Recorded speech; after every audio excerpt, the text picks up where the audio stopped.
માતા પિતા આપણી છત્ર છાયા છે સાહેબ. અને જે આ છત્ર છાયા પર છે એને જ ખબર છે કે આ વાત્સલ્ય કેવું છે.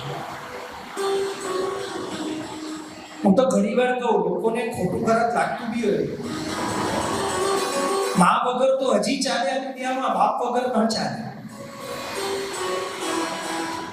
સમજાવું તમને? મમ્મીને તો વિકલ્પ છે આ દુનિયામાં, 3 ઓપ્શન્સ છે. માં મરે ને માસી જીવે, બરાબર ને? આપણી જ કહાવત છે ને કે માં મરે ને માસી જીવે. માં નહીં હોય ને તો માસી એની બેન પણ એક વખત એ માનો પ્રેમ પૂરો પાડશે. વિકલ્પ મુકાય. માતાની દુનિયા નાની માં કે છે જે તન્મય, એમાં પણ એક માં મુકાઈ કે ઓછો વધતો માં નહીં પડે ને નાની માં પ્રેમ પૂરો પાડી દેશે. માતાના ભાઈને આપણે મામા કીધા, બરાબર? માં કરતા સવાયો પ્રેમ એ ભાઈ કરશે. વેકેશનમાં જશું ને એ મામા લાડ કરાવશે. એટલે મમ્મીના તો 3 ઓપ્શન આવ્યા ને, માસી, નાનીમાં અને મામા. મારા પપ્પાનો કોઈ વિકલ્પ નથી બસ. પપ્પા ઘરે બેસે અને એની જગ્યાએ બીજું કોઈ કમાવા જાય ને આપણું ઘર ચલાવે ને એવી આ સમાજમાં કોઈ વ્યવસ્થા નથી.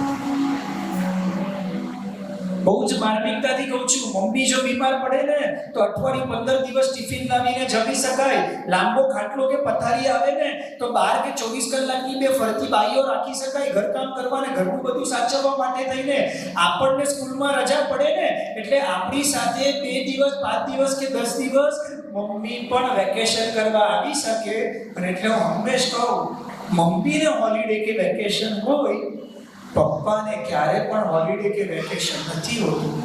પપ્પાને તો રોજ કમાવા જવું જ પડે અને રોજ ગાદીએ જઈને બેસે છે ને એટલે જ આપણે ઘરે ડલ્લોની ગાદીએ સૂઈ શકીએ છીએ.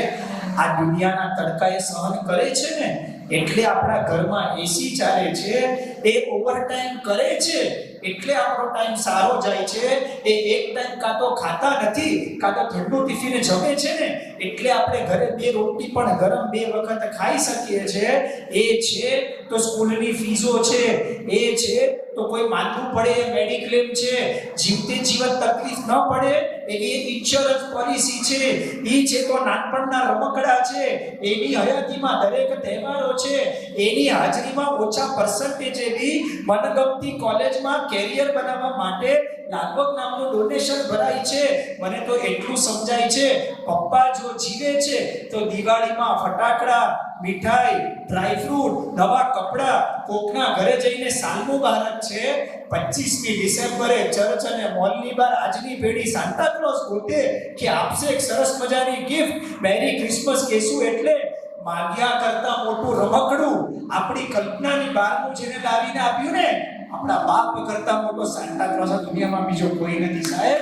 એટલે સમજી લેજો. પિક્ચરમાં કોઈ ડાયલોગ બોલે અને કેરેક્ટરમાં આપણને હીરો દેખાય, પૈસા આપીને પણ જોયેલા પિક્ચરમાં એ આપણો રોલ મોડેલ બની જાય. એને તો પૈસા આપે છે કિરદાર નિભાવવા માટે થઈને અને કોકે લખેલો ડાયલોગ બોલે છે જે દુનિયામાં તમારા ને મારા માટે લડે છે અને આ દુનિયા આપણા માટે સારામાં સારી સર્જન થાય એ માટે જે સંઘર્ષ કરે છે ને, મને તો એટલી ખબર પડે મારા બાપ કરતા મોટો સુપર હીરો આ દુનિયામાં બીજો કોઈ જ નથી.